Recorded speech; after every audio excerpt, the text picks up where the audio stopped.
C'est lui qui m'a envoyé et toujours avec moi. Pourquoi? Je fais toujours ce qui est agréable. Ça c'est vrai. Même nos jeunes gens, nous vous en supplions, pendant votre jeunesse, marchez dans la crainte de Dieu,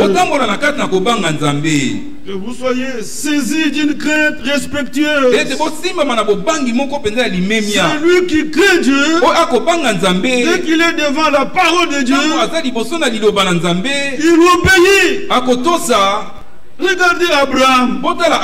Quand je suis entré ici, j'ai trouvé les enfants de côté dimanche. On leur parlait d'Abraham. Dieu dit à Abraham, prends ton fils, ton unique, celui que tu aimes, Isaac, tue-le pour moi. Regardez ce qu'il a demandé. Abraham a obéi. Il a saisi son fils. Il l'a lié. Il l'a placé sur l'autel. Et quand ça veut pour prendre le couteau, Dieu suivait la scène. Il dit Abraham, je vois maintenant qu'il craint Dieu. C'est lui qui craint Dieu. Il obéit aux ordres de Dieu. Ça c'est vrai. Même dans notre jeunesse, nous devons obéir à Dieu. Dans notre vie conjugale, chaque mari doit aimer sa femme. C'est l'ordre divin. Et chaque femme doit se soumettre à son mari. Dans toute notre vie, il n'y a pas un seul domaine de notre vie nous pouvons gérer selon notre entendement. Le fils ne fait rien de lui-même. Il ne fait que ce qu'il va faire au Père. Il est ici avec nous toute notre vie. Ça c'est vrai. Ça doit refléter. Ça doit montrer que nous craignons Dieu. Et que tout ce que Dieu a dit dans sa parole devient témoignage de notre vie. Que Dieu vous bénisse. Lisons aussi Colossiens chapitre 1er, depuis le verset 9, il est dit ceci. C'est pour ça que nous aussi, depuis le jour où nous avons été informés, nous cessons de prier Dieu pour vous, de demander que vous soyez remplis de connaissance de sa volonté, en toute sagesse et intelligence spirituelle, pour marcher d'une manière digne du Seigneur et lui être entièrement agréable. Lui être entièrement agréable. Même mon habillement au milieu de nous, avec ce message que nous avons reçu, on ne peut pas voir des jeunes hommes avec des choses. Comment on appelle ça? Des garçons de message. Au milieu de nous, on ne peut pas avoir une seule femme maquillée avec des bijoux. Non. Ce n'est pas agréable à Dieu. Vous vous maquillez au côté d'un moutou dans la voiture. Jésus. Voilà les animaux c'est qui? Non. Pour qu'il soit avec vous, vous devez faire ce qu'il y a derrière. Que Dieu vous bénisse. Mais bien aimé frère, Dieu nous a prédestinés à faire comme Jésus. Jésus dit, je fais toujours ce qui est agréable à mon Père. Maintenant c'est notre tour. Chacun de nous comme Jésus. Je fais toujours ce qui est agréable. C'est vrai. Si dans notre cœur il y a déjà ces bonnes dispositions, mais même si nous pouvons encore commettre quelques fautes,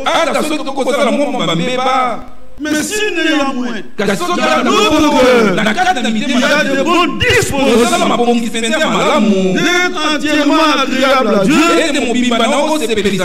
Dieu là, il va nous corriger. Vous savez, être perfectionné, c'est être entièrement corrigé.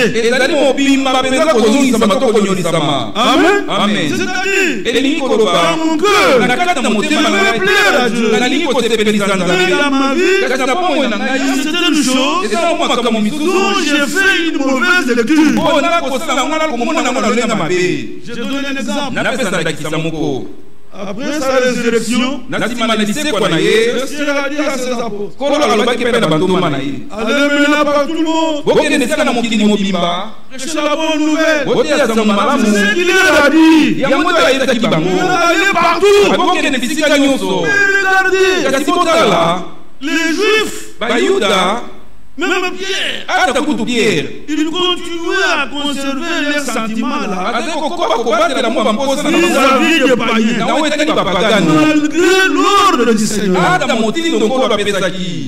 Le Seigneur voyait ça. Voilà pourquoi il a montré à Pierre des choses dans la vision. Il a donné l'ordre d'aller avec les gens que Corneille avait envoyés.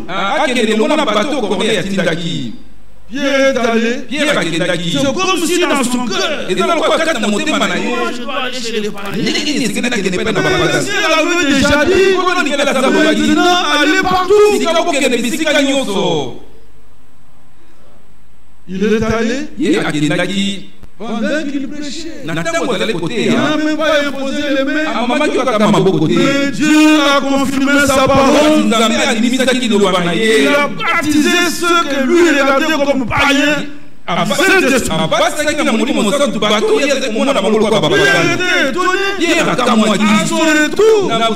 L'église qui va l'interpeller. Pourquoi tu es allé là-bas? Mais le Seigneur avait déjà dit, allez partout.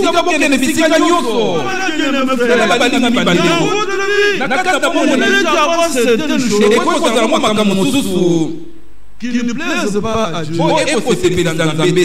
Et si Dieu, dans son amour, il veut vous perfectionner, il va vous le révéler. Il va vous corriger. Êtes-vous d'accord? Ça c'est vrai. L'Église va interpeller Pierre. Pierre, mes chers amis. Pierre, c'est ce que j'ai vu. Même quand je suis allé, que j'ai prêché, Dieu me baptise du Saint-Esprit. Alors, on comprend que Dieu a accordé à ces gens la révélation.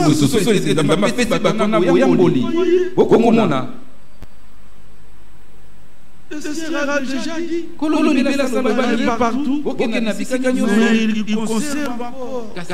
Il y a aussi des gens de Congo central, malgré ce que le Seigneur a dit, mais ils veulent s'accrocher à certaines choses de leur coutume. Des gens de l'Équateur, des gens de l'Est, des gens de Kassai. Et nous chez nous, Bien-aimés frères, il est question que chacun de nous soit présenté à Dieu étant devenu parfait en Christ. Un homme parfait, perfectionné et corrigé entièrement. Que Dieu vous bénisse. Je vous rappelle ce passage de Matthieu 5 à 8. Je vous avais lu le mardi. Soyez donc parfaits comme votre Père céleste est parfait. Ça c'est vrai. Je voudrais vous lire quelques citations. J'ai une brochure, je pense. Ok. Le titre c'est Votre vie est-elle digne de l'évangile? D'abord, à la page 18.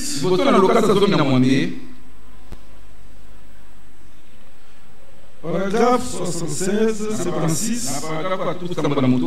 Le prophète dit ceci. Nous devons suivre la colonne chaque jour.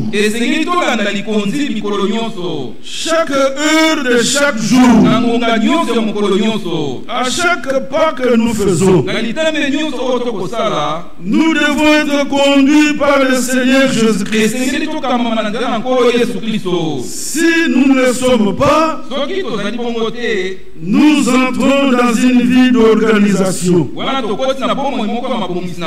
Une vie qui ne suit pas Christ chaque jour est indigne de lui. Ça c'est vrai. Vous allez plus loin. À la page 29. Il dit ceci. Paragraphe 129. Un chrétien, c'est quelqu'un qui doit être semblable à Christ. Un chrétien ne peut pas être un chrétien. Comme on dit un homme ne peut pas être un chrétien avant que Christ soit entré en lui. Qu'il ait la vie de Christ en lui. Il faut d'abord que Christ fasse sa demeure en vous. En dehors de ça, il n'y a pas une autre possibilité. Il y a encore quelque chose. À la page 64.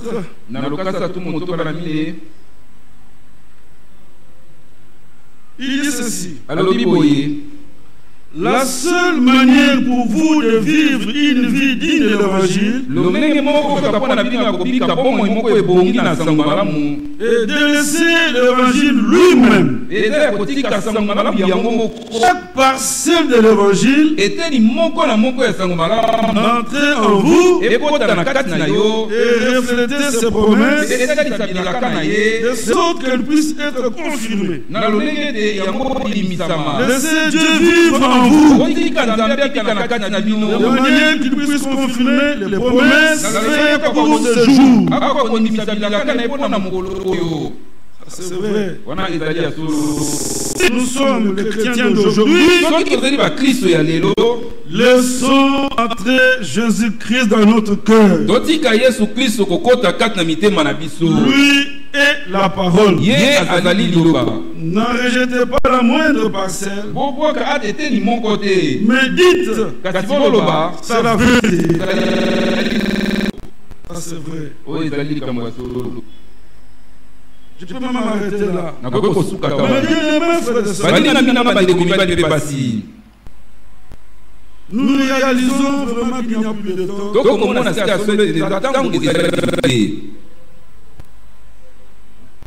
L'homme est vraiment tombé trop bas. La colère de Dieu est déjà suspendue. Comme je le disais le mardi, ce qui arriva au temps de Noé arrivera de même en ce temps. Regardez Noé. Avant même le déluge, il avait fait tout ce que Dieu lui avait ordonné de faire. Et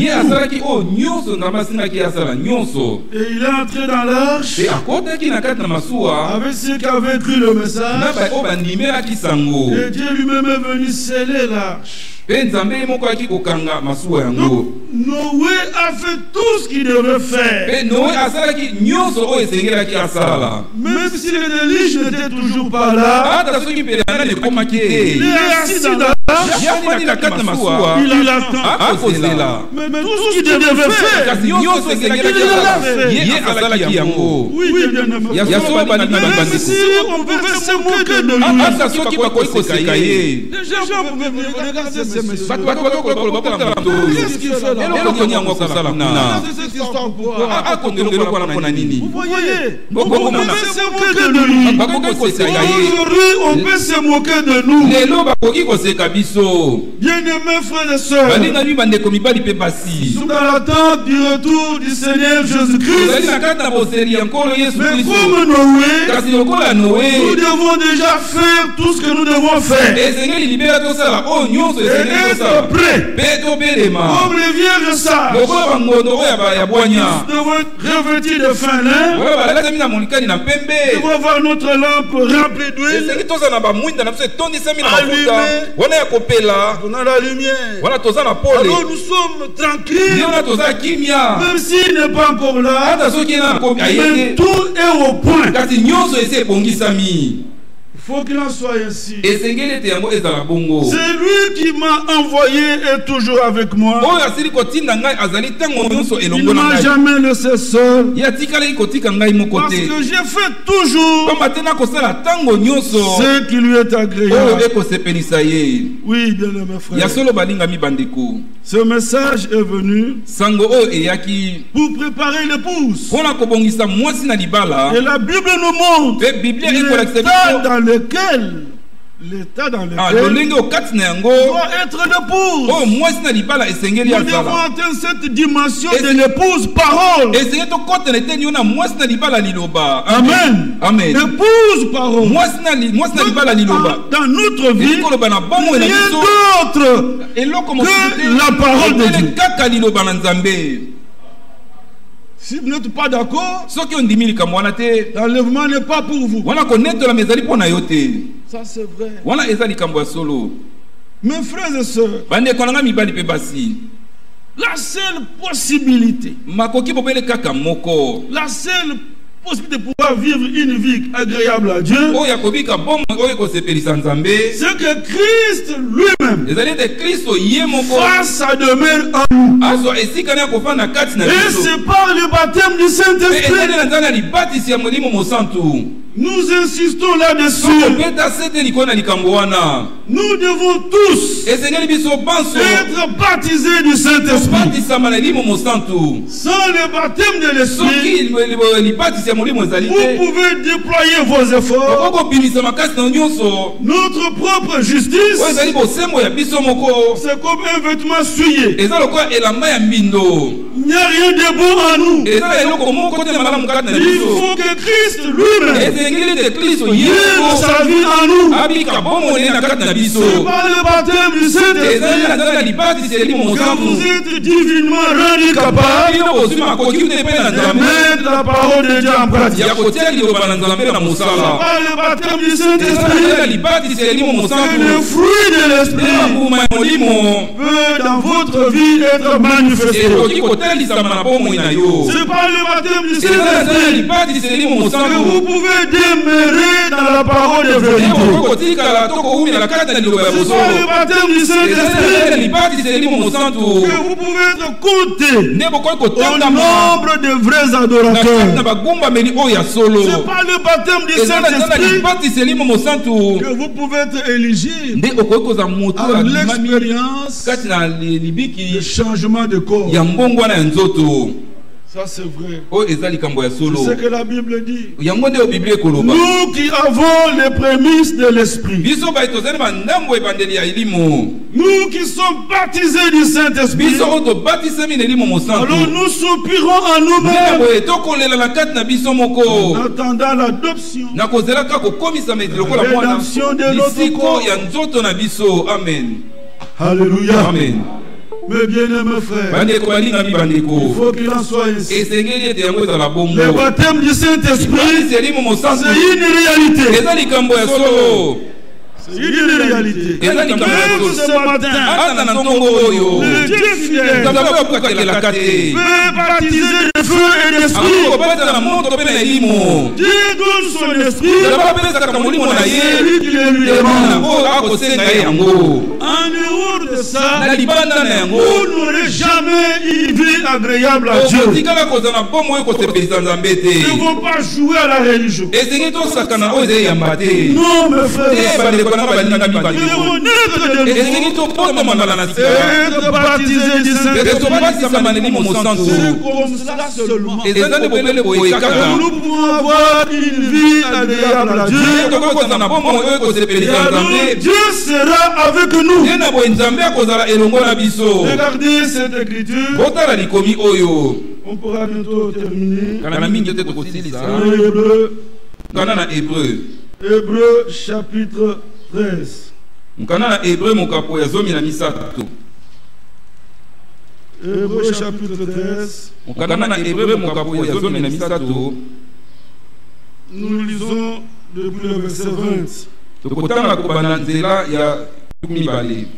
Il est dit ceci. Que le Dieu de paix qui a ramené d'autres les morts, le grand pasteur de brebis, par le sang d'une alliance éternelle, notre Seigneur Jésus, que ce Dieu de paix là nous rende capable de toute bonne œuvre pour l'accomplissement de sa volonté. Écoutez, et fasse en vous ce qui lui est agréable par Jésus-Christ. Auquel soit la gloire au siècle des siècles. Amen. Amen. En dehors de ça, vous pouvez tout faire. Notre propre justice est un vêtement souillé devant Dieu. Il n'y a rien de bon en nous. Nous devons être dépouillés du vieil homme. Nous devons revêtir l'homme nouveau. L'homme nouveau créé selon Dieu. Dans une justice et une sainteté produit la vérité. Nous disons Amen. Écoutez ce qui est écrit. Que le Dieu de paix nous rende capable. Voyez donc, c'est Dieu qui agit divinement. Il met en vous des options divines. Il met en vous la nature divine. Amen. Amen. Je ne sais pas si j'ai déjà raconté ça. Un jour, j'étais chez moi. J'étais dans une chaise longue. J'ai mangé un petit avocat. Mon petit chat est venu. Ce chat me dérange toujours. J'ai coupé du morceau. J'ai jeté comme ça. Il a sauté. Mais qu'est-ce que j'ai vu? Il saute. Donc dès qu'il arrive à côté de l'avocat, l'avocat l'a rejeté.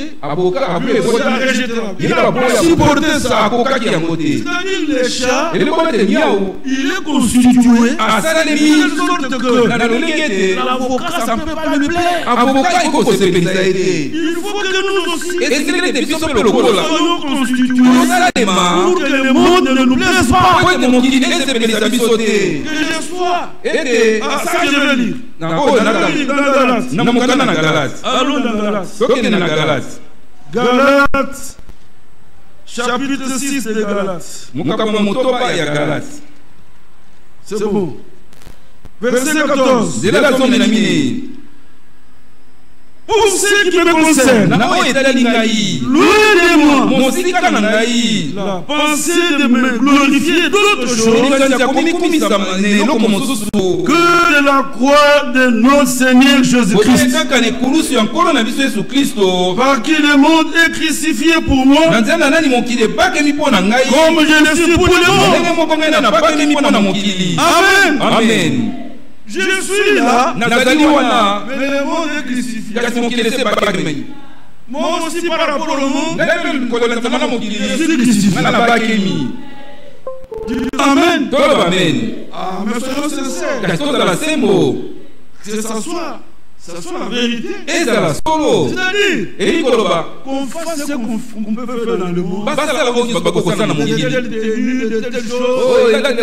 Mais le monde crucifié. Moi aussi crucifié.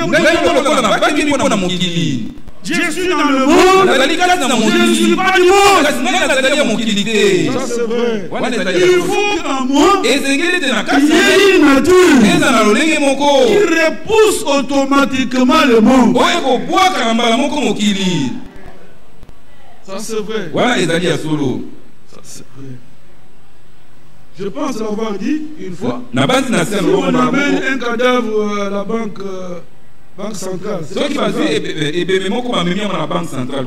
vient lui dire ne touche pas à l'argent. C'est inutile. Ça veut dire les billets de dollars qui sont là. Ça n'a aucun effet si c'est monsieur. C'est un corps.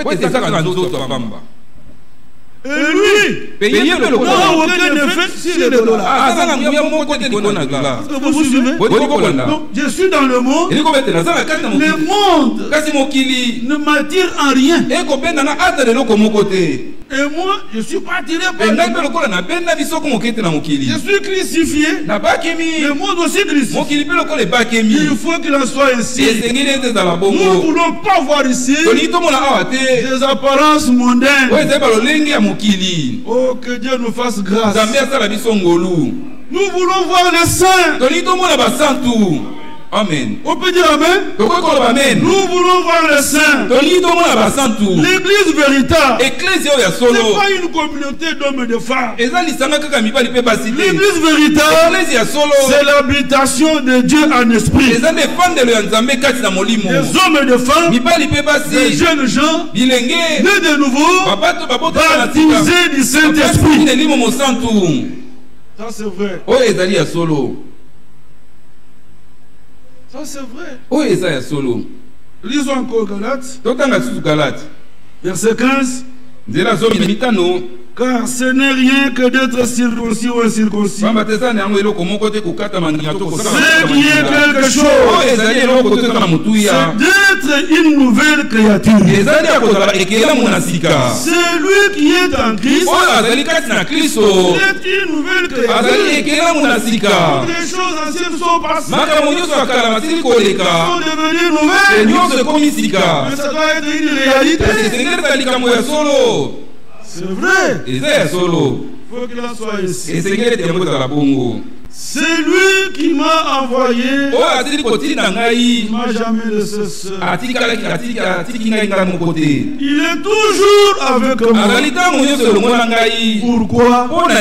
Je fais toujours ce qui lui est agréable.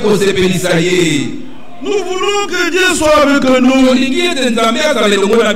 Pourquoi? Nous devons faire en toutes choses ce qui lui est agréable. Nous devons accomplir sa volonté, exprimer au travers de sa parole. Mais la seule possibilité pour faire sa volonté, pour lui être entièrement agréable, c'est que Christ fasse sa demeure en nous. Soyons nés de nouveau et baptisés de l'Esprit. Regardez. Je termine avec Hébreu 13 ici. Verset 21. Que le Dieu de paix vous rende capable de toute bonne œuvre pour l'accomplissement de sa volonté, et que Dieu lui-même fasse en vous, pas en dehors, en vous, il agit en nous. Jésus-Christ aussi en nous, comme l'outil de Dieu.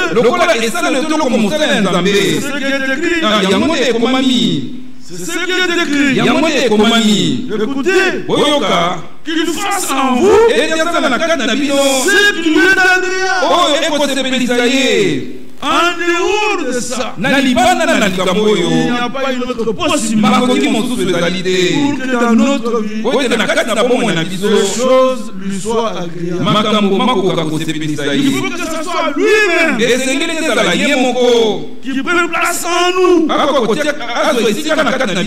et qu'il fasse lui-même en nous ce qui lui est agréable par le moyen de Jésus-Christ. Amen. Amen. En dehors de ça, mes frères, il n'y a pas d'autre possibilité. Nous attendons le retour du Seigneur. Mais comme Enoch, nous voulons déjà, pendant que nous attendons là, avoir un témoignage que nous sommes agréables à Dieu.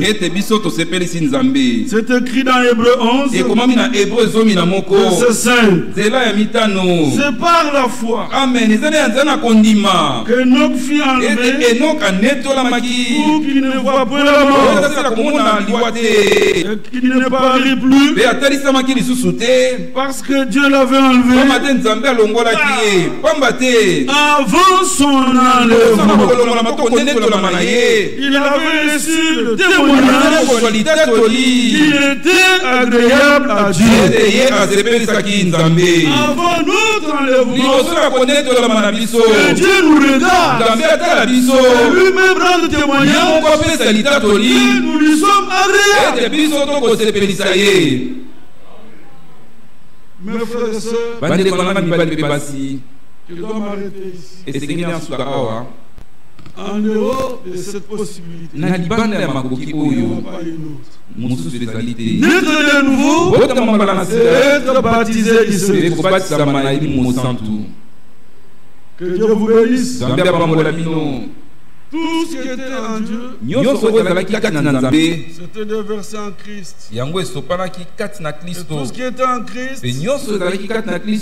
doit se déverser en nous. Il ne s'agit pas de jouer à la religion. Naître de nouveau et être baptisé du Saint-Esprit.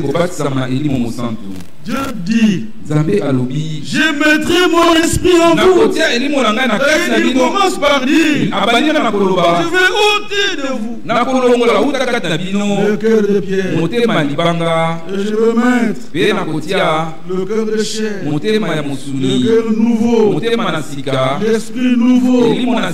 Ça c'est la promesse de la nouvelle naissance.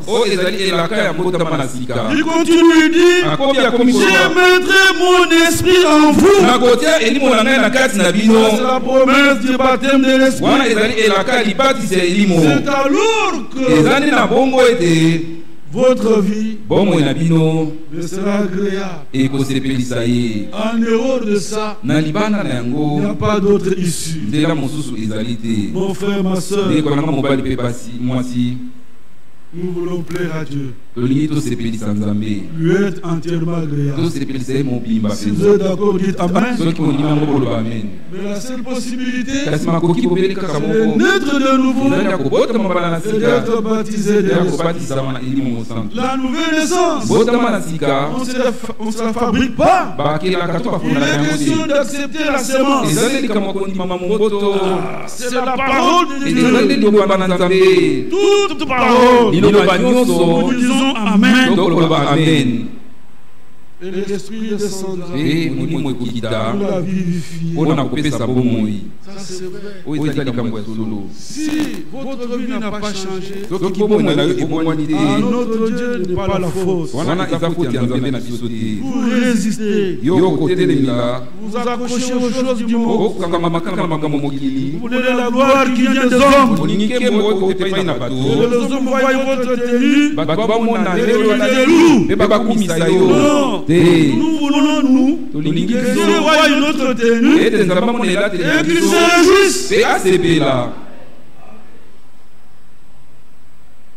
Que Dieu vous bénisse. Nous voulons prier ensemble. Que Dieu nous dépouille du vieil homme. Nous voulons revêtir l'homme nouveau. Nous voulons marcher en nouveauté de vie. Nous voulons plaire à Dieu. Et entièrement agréable. Nous venons de Dieu donne son esprit. C'est lui qui le demande. Que Dieu vous bénisse. Oui, comme nous l'avons déjà entendu, nous pouvons monter. Nous pouvons descendre. La bénédiction ne vient que du Seigneur. Il n'y a que lui qui bénit et qui rend heureux. Quel privilège que d'être avec Dieu. Pour que Dieu soit avec nous, nous devons en toutes choses être entièrement agréables. Que Dieu vous bénisse. Je veux chanter avec vous un cantique avant que nous puissions adorer. Qu'il fait beau à tout service.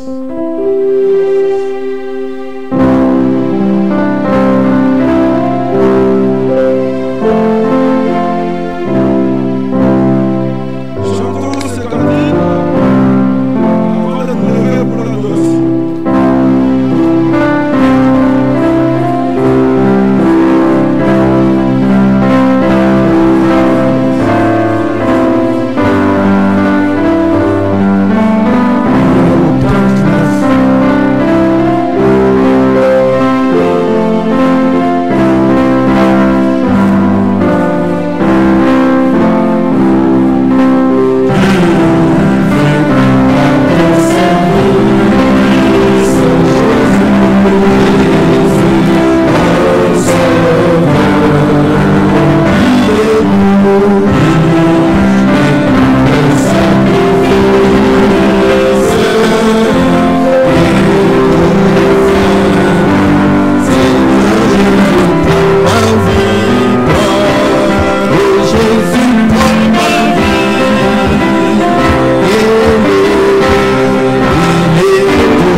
j'ai vu et servi dans les yeux du Fils et secondé.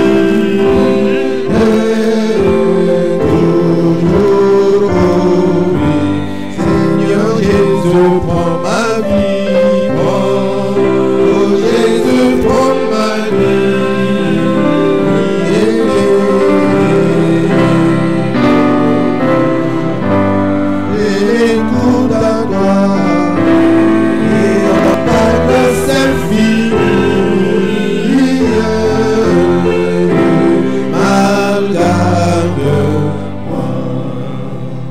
Alléluia. Amen. Oh Jésus, mon vie. Oh Jésus, sois bon, mon Je vous invite à vous lever. Écoutez. Oh Jésus, mon vie. Elle est toute à toi. Et dans ta grâce infinie, du mal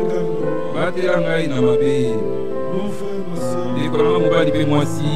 nous voulons nous consacrer au Seigneur. Nous inclinons les désirs profonds de notre cœur et que Dieu nous regarde, qu'il se réjouisse de nous, qu'il rende de nous un témoignage que nous lui sommes agréables. Nous voulons plaire à Dieu. Nous voulons être entièrement agréables. Nous ne savons pas nous les fabriquer. Et nous nous mettons à sa disposition. Qu'il nous dépouille du vieil homme. Qu'il nous remplisse de son esprit. Mon frère, ma soeur, nous nous inclinons devant Dieu. Je vais entonner un couplet. Nous allons de tout cœur le chanter ensemble. Et nous allons adorer. Chacun de nous doit dire, parler au Seigneur. Seigneur, toi tu sondes les reins, tu éprouves le cœur. Tout ce qui est en moi qui ne te plaît pas, révèle-le-moi. Accorde-moi la repentance et dépouille-moi de cela. Remplis-moi de tes vertus. Remplis-moi de ta vie. Je veux être entièrement agréable. Nakomi pesate mokili oyo nakolanda kate motola mokili nami pesi na yo mosobikisi nanga inokoya akomema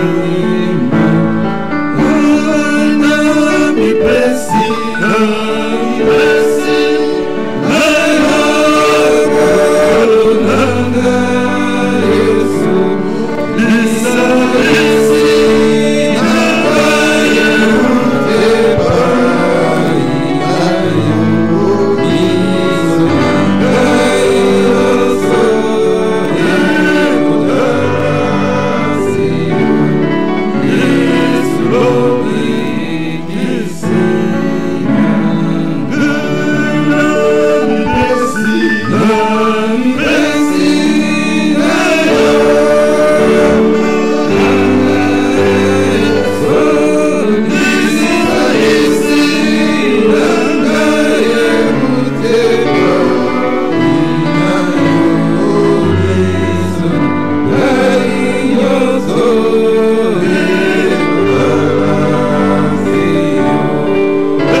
Notre Père céleste, notre Dieu, tu nous as connus avant la fondation du monde.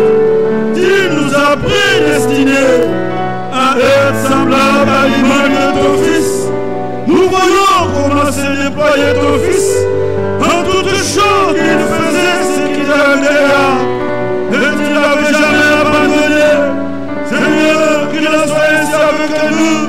Vous estimez conditionné divinement.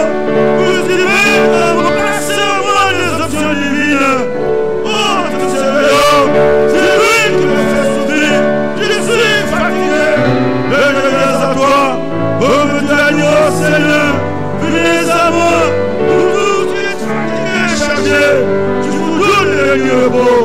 Je vais me reposer de tout ce qui est de moi-même. Je vais marcher à nous, mon divin. Oh Seigneur, exauce mon Seigneur, conditionne-moi divinement, laisse l'option divine à moi, mon Dieu, je t'en supplie, et puis régime automatique des choses de ce monde, que je vive pour ta gloire, que je vive pour ta gloire, je te sois entièrement agréable. Oh mon Dieu, mon roi, j'implore grâce et miséricorde. Je me recommande à toi, Seigneur. Je vais être entièrement agréable. Que tu sois avec moi, où que je sois. Seigneur, fais-moi grâce. Révèle-moi ta volonté. Inspire-moi, Seigneur. Conduis-moi par l'Esprit, afin que je demeure en toutes choses dans ta volonté, afin que tu sois avec moi. Avec toi, mon Dieu, je ferai des exploits. Sans toi, oh Seigneur, je ne peux rien faire. Dieu bien-aimé, Dieu de mon salut, Dieu d'amour, Dieu de bonté, je m'abandonne à toi, Seigneur. Seigneur, je supplie, je vais ton regard favorable. Enflamme-nous de feu divin. Seigneur, baptise de feu et d'esprit. Seigneur, touche les cœurs. Accorde la repentance sincère. Conduis une conversion totale. Baptise de feu et d'esprit. Seigneur, rends-nous capables. Rends-nous capables de toute bonne œuvre pour l'accomplissement de ta volonté dans notre vie. Et toi-même, agis en nous. Fais en nous toi-même ce qui t'est agréable par Jésus-Christ. Seigneur notre Dieu, nous te supplions. Nous voulons comme Enoch, dans l'attente du retour du Seigneur Jésus-Christ, recevoir déjà le témoignage de la part de Dieu que nous lui sommes agréables. Oh grand Dieu, Seigneur, je veux te plaire. Je veux faire seulement ta volonté. Rends-moi divinement capable. Je t'en supplie, Père. J'implore grâce. J'implore miséricorde. Viens-moi, le Seigneur. Oh mon Dieu. Dieu bien-aimé. Dieu tout-puissant.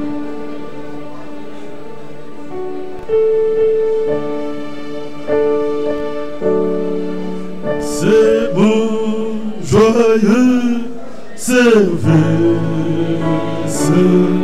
d'offrir à Jésus-Christ en vivant sacrifice encore et bon. Jésus accepte.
Supplions le Seigneur, alléluia, qu'il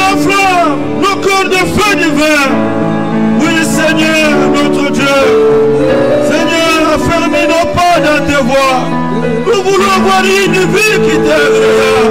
Nous voulons lâcher nouveauté de vie. Accorde-nous cette grâce. Seigneur, touche le cœur. Contrez dans l'alliance, Seigneur. Oh mon Dieu, touche le cœur. Accorde la repentance sincère. Conduis à une conversion totale. Baptise de feu et d'esprit. Toi-même touche le cœur. Toi-même convainc le cœur. Toi-même conduis dans cette nouvelle vie. Alléluia. Gloire et honneur te reviennent. Merci, Père Céleste.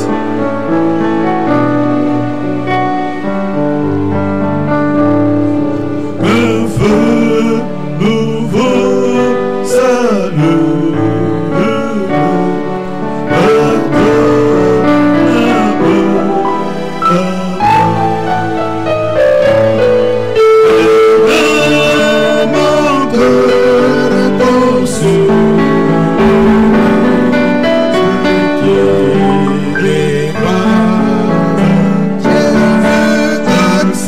Pour